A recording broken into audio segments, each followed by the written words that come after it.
Hello, you're listening to Ending Physician Overwhelm, and I'm your host, Dr. Megan Mello. I'm a physician and a life coach for physicians and other professionals. In this podcast, we look at why, as physicians, we often get stuck in feelings of overwhelm, anxiety, and burnout, and how we can break out of toxic thought patterns. My hope is that each episode gives you an opportunity to heal and get more clear on how you want to show up in your life and your work. And now, let's get started.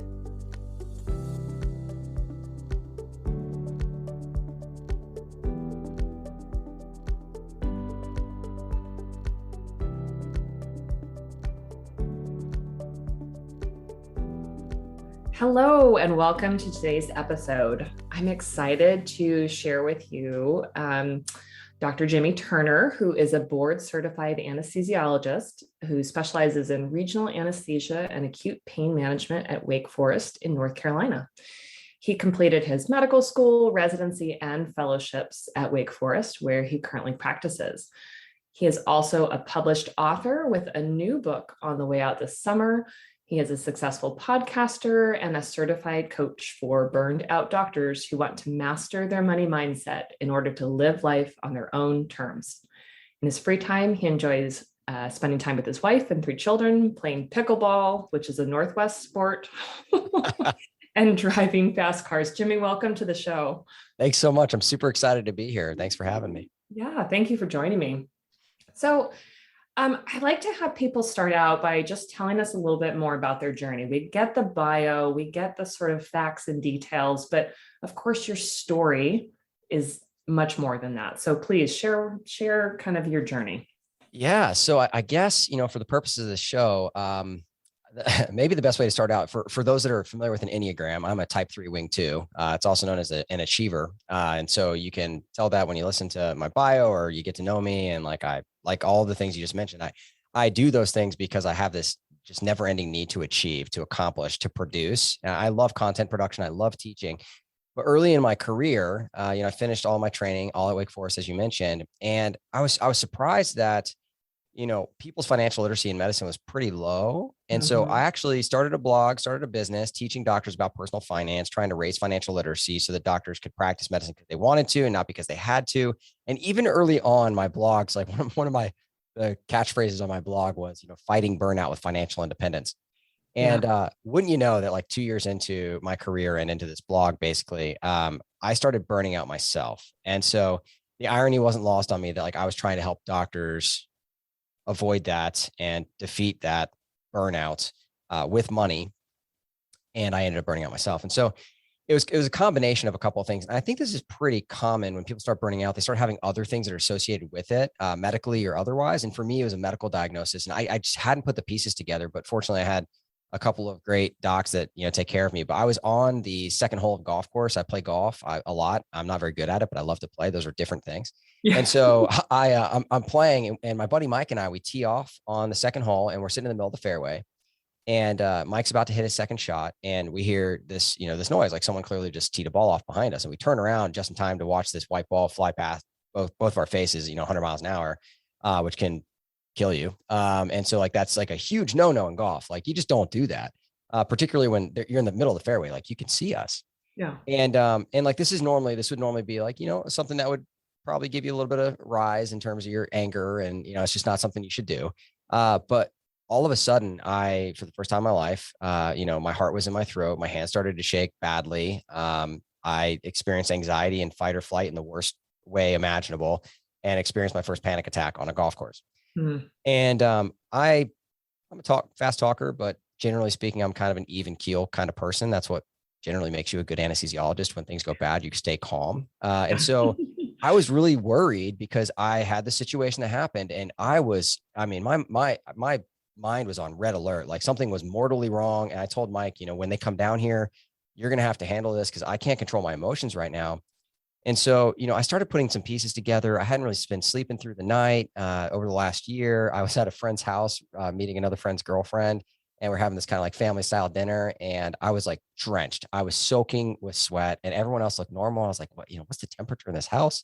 They use the thermostat. And, it's like when I started putting all those pieces together, I was like, something's wrong. I don't know what it is. And, it turns out doctors make, the worst doctor for themselves. So I Mhm. realized that, and I was like, I just need to go see somebody. And so I went and saw my primary care doctor, and she was amazing. She's like, yeah, I think we should probably check your thyroid. And so sure enough, she checks it. My like, TSH is undetectable. I'm, definitely hyperthyroid. And long story short, I have Graves' disease. And so I was so burned out at the time, actually, that I was excited that I got diagnosed with Graves' disease, because like, finally, I have a reason for why I'm so angry all the time. I have a reason for, why I'm so mad at my job, why I get so upset when I can't get home on time to my kids' t-ball game or gymnastics practice, or, home to take care of my kids so my wife can go live her life, because she has a life too as a busy professional. And, it turned out that I got euthyroid. And even though I fixed the Graves' disease, my burnout didn't go away. Yeah. And that's what sent me on the second half of my journey to kind of figure out how to solve my burnout. And money continues to be a piece of that. Entrepreneurship certainly does. But it didn't end up being the end all be all. And so this tool that I was equipping people with, while still extremely important, I'm still a huge proponent of financial literacy and still love teaching doctors about money. That mindset piece, that's when that clicked in. I was like, oh, I'm missing this. I mastered the money first. I know so much more about money than most doctors do coming out of medical school, but I knew so little about mindset despite being a philosophy major in college. And so that's what set me on that journey to kind of figure that second half out, which turns out is the key. Yeah. I think there's so many important things in what you just said. First off, we have this belief that if I know a lot about burnout or, something, that I can avoid it, right? And I'll scurry towards this thing that will keep me safe, Mm. right? And it doesn't, because of course, it's kind of the way that we globally sort of think about things that sort of lands us in that. And that desire that so many physicians have to sort of have a medical diagnosis that explains some of the things, so it doesn't have to be about our feelings, right? Mm-hmm. It doesn't have to be about our thoughts or mindset or anything like that. No, like, oh, I can, thank God I'm in the hospital with a kidney stone because now I can recover for a while. And of course, we know that that doesn't really make things better. Yeah. Um, but just, yeah. So I'm so glad that you mentioned that. So, um, and so, you found yourself sort of, early in your career, and you're an academic anesthesiologist, and you're winning awards and doing research, and, kind of climbing the ranks, and you have this side business, and you find yourself in burnout. You get to euthyroid state and find, okay, I'm not all fixed. What brought you into the sort of coaching work that you started to do? Yeah. So at the peak of my burnout, the thing that kind of put the fork in the road for my career at the time, although it's interesting how, our journeys change, because, I am heading more back into the hospital at this point, interestingly, now that I love my job again. So back then exactly what you said. So I went to everything at Wake, I was class president, student body president, I was publishing RCTs, winning teaching awards, all that stuff. And I wanted to go into the residency leadership, and as in the number after 3, 4 assistant program director positions opened up, and I didn't get selected for any of them. And so for me, I was like, wow, like all of a sudden I had this internal dialogue, because again, I'm a type 3 wing too. So like for me, like that outward achievement was my way of validating my worth. And so all of a sudden I was like, I didn't have that external validation, like that external validation treadmill that I'd been running on so fast for the last 3 years at that point. It suddenly just stopped working, and I could run faster, but I wasn't going to get anywhere. And so I had to do a lot of self-discovery over the next, year or two, figuring out who am I? What is my self-worth if I don't have these achievements, these accolades, this productivity for everyone else to see? And that was really, really hard work, because I never realized that I was wired that way, because like many doctors, I suffered from an arrival fallacy, that idea that once you get there, you'll be happy. And so for me, getting there was always these accomplishments, these achievements, these things that I could, do with my career. And all of a sudden, it broke in a very sudden way, and I didn't have any control over it. And so that sent me to looking for solutions, and ultimately sent me towards coaching. And I, through that process, learned something that interestingly, I kind of already knew, because I was a philosophy major, right? So I learned about stoicism in college. I learned about, external environments not having to shape your internal, kind of environment. And so in some ways, it's kind of coming home to what I already knew in a lot of ways.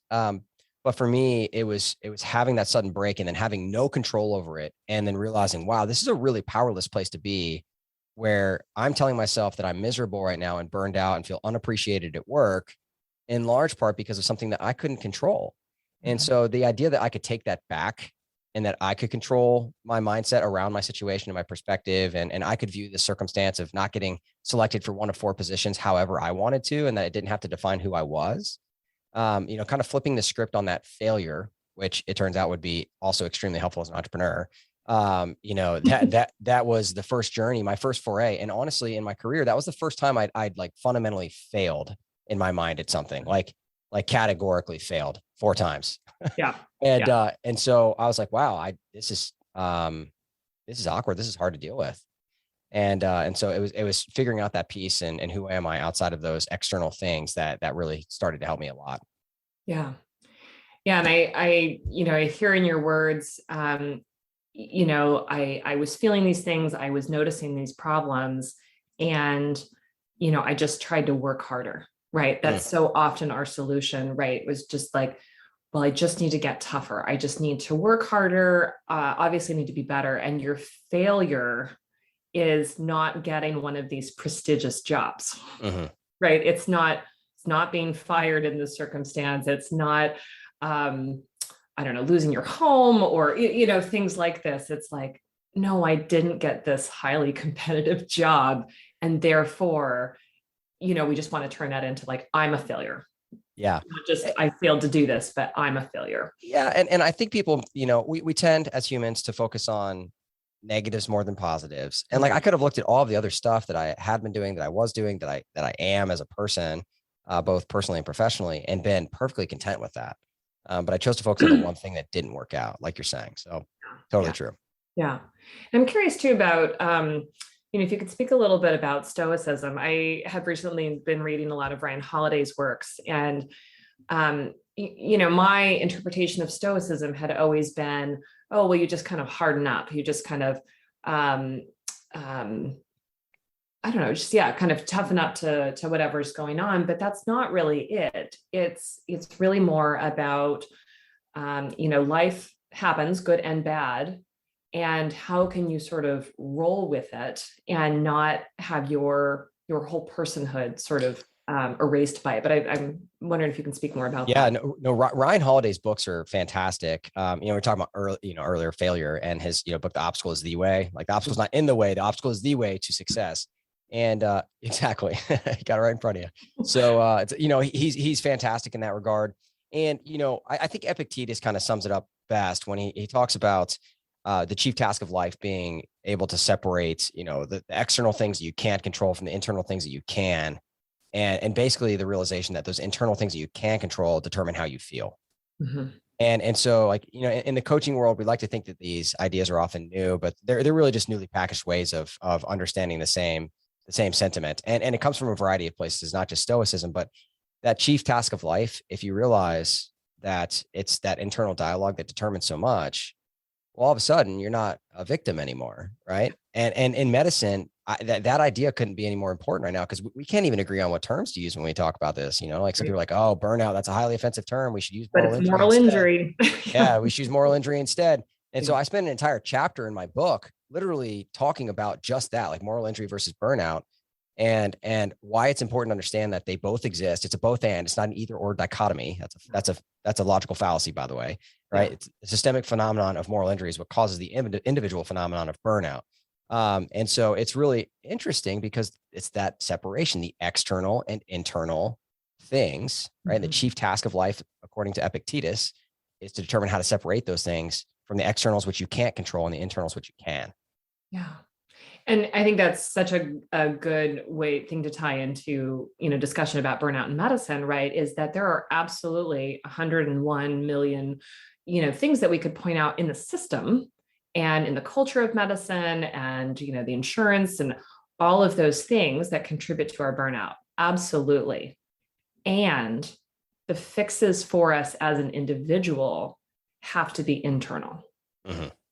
What in your experience, like how does that play out, either, personally for you in your journey or in clients that you've worked with, coaching them? Yeah. So I think it starts with fundamental kind of knowledge about what's wrong. So I actually like to look at the system first in some ways, because once you can realize like, oh, like these are the pieces that are bothering me. And there's actually research on this. So Edward Deci and Richard Ryan, early 2000s, they described something called self-determination theory. Has three components. So it's autonomy, right? How much control you have. And I would break that up into your personal and professional life, how much control you have over each of those. Mhm. Belonging, they call it relatedness, but that's a psychological word that makes no sense to me. So I call it belonging. And then, the belonging means, you feel like a valued member of the team who's attached to a deeper purpose. And then competence or clinical confidence, if you will. So the ABCs of self-determination. And when you really break it down, for most people, not everybody, if you suffer from imposter syndrome, for example, you probably struggle with that competence piece, right? That's why things are hard. But for most people that are burned out, it's usually the A and the B. They don't feel like they have control of their schedule. They feel like they have control of their job and how they take care of patients. They're fighting with insurance companies and, administrators and pre-authorizations and the EMR and all that stuff. And they don't feel like they're valued. So it's their autonomy and their sense of belonging that get attacked. And so when they finally understand like, oh, yeah, that is my narrative right now. Like that's what I'm telling myself is the problem. And they try to fix that by changing jobs or by, finding a different team to work with or by, going part-time or trying to build a real estate empire to create financial independence, right? They're all of those are an attempt to get the autonomy, belonging, and competence we all need to be intrinsically motivated, determined, to love our job. And when you realize and you step back from that, and you're like, okay, so these are the problems in my narrative right now. And you realize that some of those are just not like, they're simply just not in your control. Mhm. And then you start realizing like, oh, like, but I get to determine like how much autonomy I need. Like, what is enough autonomy? What is enough value from your job? Right. What isn't like, and do you need any value to come from your job? Like, could it all be internal? Like, could you just know that you're enough Yeah. because you are, right? Yeah. And so you can shift some of those missing pieces that you need, and many of them, most of them, to internal work to find that autonomy that you need, to find that sense of belonging or value or a deeper purpose that you're attached to through the internal work that you can do in coaching. And so, but again, exactly what you said, it's a both and, right? It's not an Mhm. either or, it's a both and. Yeah. We need to Yeah. fix the system too. So I Yes. always, The I always, system I always say system that. is its one thing, and that's a big piece of work. But I'm sure you'll agree, we don't have to wait for that to happen 100%. in order to be feeling better, in order to be living, the life that we want to live. I could not agree more. And I say that I literally almost those exact words. Like I refuse to sit idly by while the system is broken Yeah. and not help people if I can. Right. And we know that we can. And so, for me, the system absolutely fundamentally needs to be fixed, and there's work being done on that. And I hope to be a part of that too. But I'm not going to wait for it to get fixed. Like you just said, like I could not agree more. Yeah. Yeah. And I think that piece of, can you learn to start valuing yourself and not thinking of it all as happening to you? When you can value yourself, then you can have, more autonomy of your time and your work, just as you said. Yeah. That's really important. Tell us, we'll pivot a little bit here and tell us about how you got interested in working with physicians and money, because that's a different, it's a different piece of work, even though it can be really related to burnout, of course, because this golden handcuff phenomenon of like, we feel, oh God, I have to work and I have to work more in order to Yep. pay back my loans and not be homeless, which is a very real fear for many people. Yeah, no, I completely agree. So when it comes to that autonomy piece, I love systems and breaking things down. So it really, for me, it comes down to money, mindset, and kind of that work-life balance. Like those are the three components that people are looking for when it comes to autonomy. And so money is a means to an end. It's not an in itself. And so that said, if you're a burned out doctor, right, and you're stuck, you feel stuck in your job, you feel unappreciated, unvalued, undervalued, and you're like, I just can't leave. The reason that you can't leave is 100% and always financial.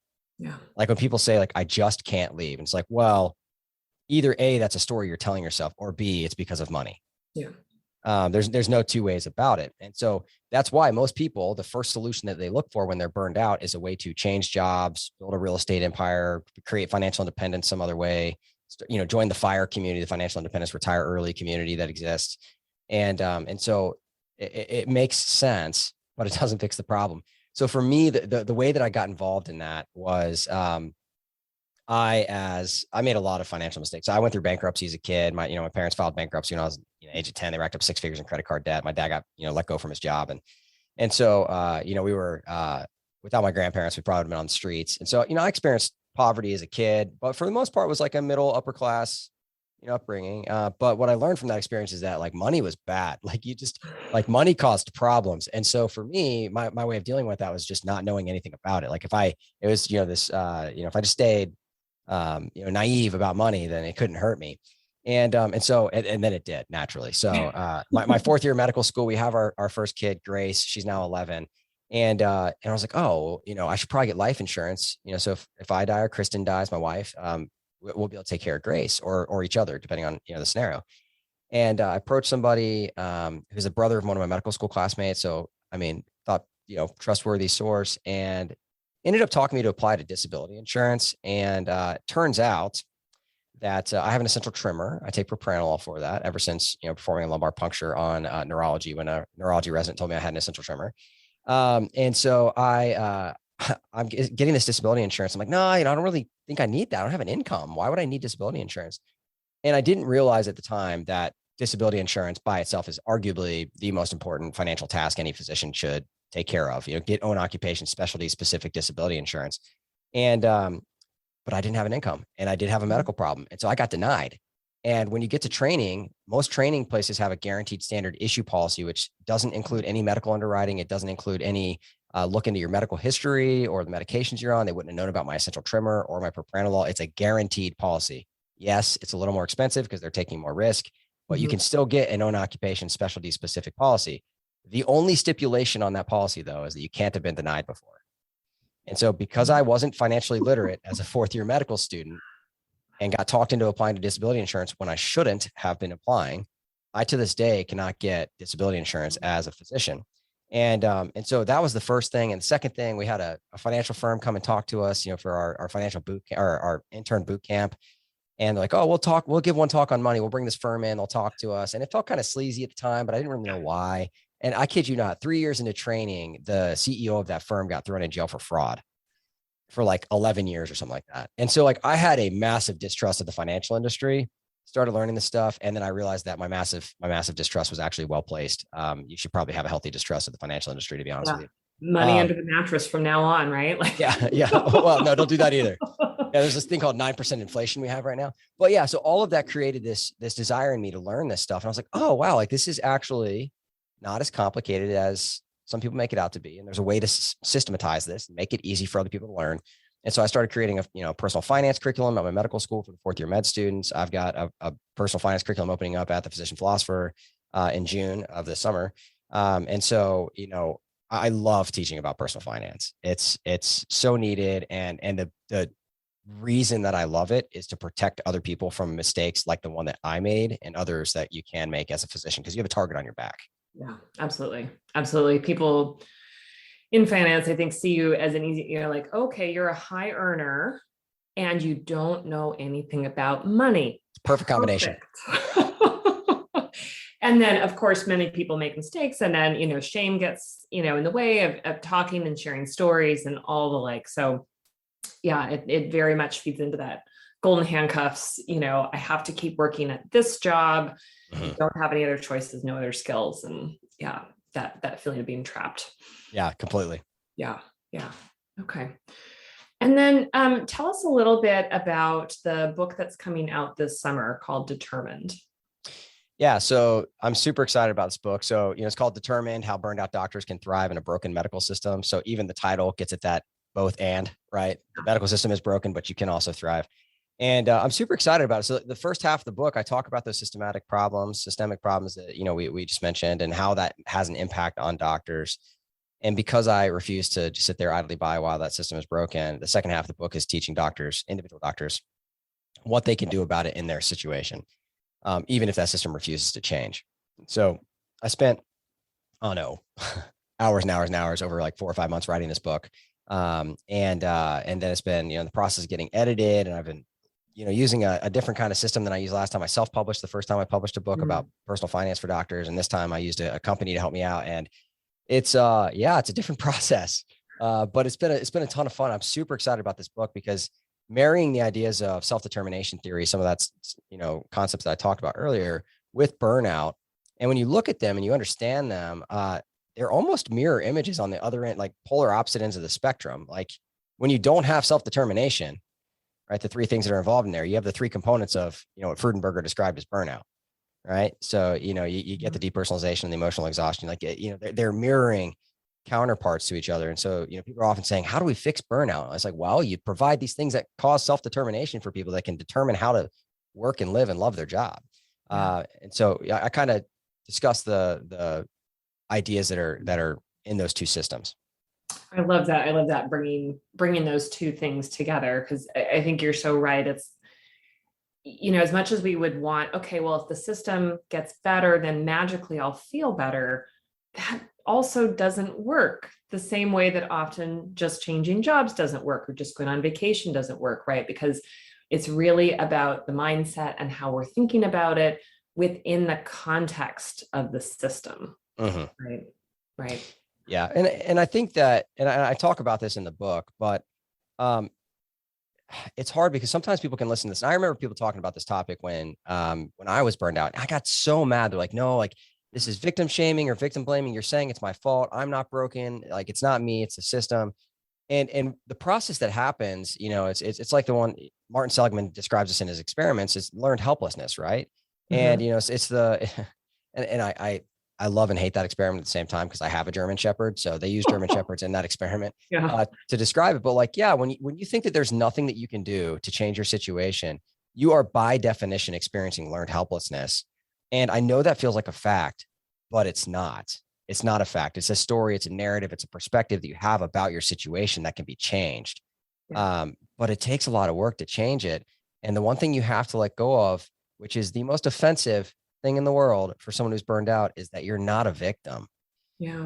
And when you like if you post that idea on Facebook or social media, like, you cannot find a faster way to just get destroyed by a bunch of trolls that have all sorts of things to say about how, you're wrong. It's not me. It's the system. It's like, I know, I've been there. Like, I know, I get it. It's terrible. And yeah, how can we choose to believe that, you aren't broken, that you have been highly trained to think in certain ways, through medical school and through residency, that are destructive to your autonomy, destructive to, the meaning in relationships with patients, or, kind of the meaning in your work. And, the strong desire to help people is noble. And if it doesn't have boundaries around it, then, your generosity goes out the window. Right. Yeah. You eventually start hating people, because you're like, people are just needing at me all of the time. Yeah. Particularly when you feel like administrators are using your altruism against you. Yeah. I think that really gets to people, because we all came into medicine to help people. And then when people use that as a weapon, to say, well, shouldn't you just stay a little bit later? Like, you're taking care of patients. Yeah. Yeah. That setting that boundaries becomes hard, because you're like, well, like, what am I setting a boundary against right now? Right. But you're right. Like that system teaching you that learned helplessness, that idea that like you are broken, right? Like that's the problem. Yeah. It's that it's still systematic, 100%. Yeah. That doesn't mean you can't do anything about it. Doesn't mean you can't do anything about it. And unfortunately, it is also just, in my opinion, it's just work that no one can do for you. It's like, you have to identify, like, what are the thoughts that I have, come to believe so strongly about the way I have to work, that are contributing to the problem. Yeah, no, I agree. And when you coach people, as you do, like, it's interesting, because for some people, like, it's like, man, it's the autonomy. Like, that's really the biggest problem for me, is the autonomy. I don't control, like, I want to do surgery on this patient, but like, I got to get permission from an insurance company, and then they get denied the day of surgery. And I have to talk to a family that they can't have their surgery day because insurance didn't approve it. For other people, it's like that value. Like, they're like, no, my autonomy is okay. So everybody, it's different, and I always find that fascinating, because they can even be doctors in the same specialty at the same hospital, working next to each other, doing the same exact job. And for one person, like, no, it's my professional autonomy. The other person's like, no, it's like, I don't feel like I'm attached to a deeper purpose, or I don't feel valued. And so that in and of itself kind of goes to show that there is some internal narrative perspective paradigm there that could be worked on if you'd like to. But it is work that you have to do, like you're saying. Yeah. Yeah. If you wouldn't mind, tell us a little bit about the coaching program that you have for physicians.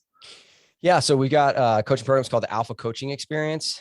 So ACE, and the reason it's called Alpha, I always have to share this nowadays. I've thought about rebranding this thing like 47 times. But it's like your first steps, like Alpha and Omega. So like my one-on-one program is called Omega. I have very few clients in that. I often, actually, sometimes I have none, just by choice. But the Alpha is the first step into coaching. So it's a 12-week program that involves the program that we have that walks people through money, mindset, and that work-life balance, and kind of creating those three things. Then we have coaching embedded in the program to help you facilitate that process. And eventually when this book comes out, you'll also get a book as part of, being in that program. Right now it's a much shorter PDF version of a part of that book. Got to start somewhere, right? That's right. Start before you're ready. Perfect. And we always, our last question is always, what do you want someone experiencing burnout right now to know? And you've already given away, so many gems, but, if somebody's listening and they're feeling those golden handcuffs, they're feeling burned out, and they just kind of don't know where to start, what do you want them to know? Yeah. So I think that what I often encourage people in this space is to find self-compassion. And to realize that you're not broken, like you're not something that needs to be fixed. You're worthy. You're enough right now, just the way that you are. Mm-hmm. And finding you don't need another title. Right, exactly.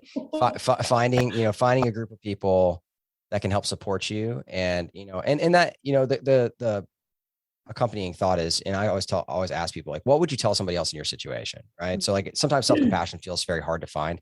So I was telling, like, if someone was going through exactly what you're going through right now, what would you say to them? And then can you turn around and say those words to yourself so that you are better able to believe them? And if you don't believe them, then borrow someone else's thought for the time being, but you're not broken and you're not alone. Yeah. It's so important that people realize that, because of course, when we hide out in shame, which is, often so easily tied into burnout, we want to hide. Mm-hmm. And we may not always understand that when we have that desire to hide, right? But it's a universal human experience, and just, it's a chance to reach out. Yeah, 100%. Couldn't agree more. Yeah. So if people are interested in learning more about you and your work and your book, where can they find you? Yeah, so the easiest way to find me is at the I can't even say it myself, the physicianphilosopher.com. Another thing I've thought about rebranding. Yeah, so the physicianphilosopher.com, and then Determined will be coming out July 12th of 2022. So that book will be available pretty much anywhere you can buy books. So Great. Be on the lookout. Yeah, and we'll have links to all that in the show notes. So thank you so much for joining me. It's been really great to talk with you. And welcome as our first gentleman guest on the show. I appreciate that. I know you're ending this, but I went to Mastermind for life coach school. There was 2,000 people there, and like 10 of us were men. So yeah. I'm becoming very familiar with this kind of thing. So I appreciate you being willing to have me. I think the coaching world is very female driven, and that's okay. We'll just acknowledge that's true right now. Yep, totally.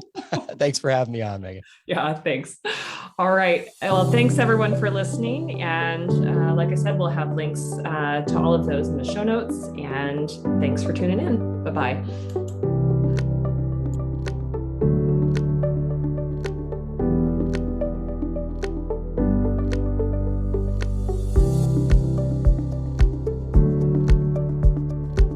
Thank you for listening to Ending Physician Overwhelm.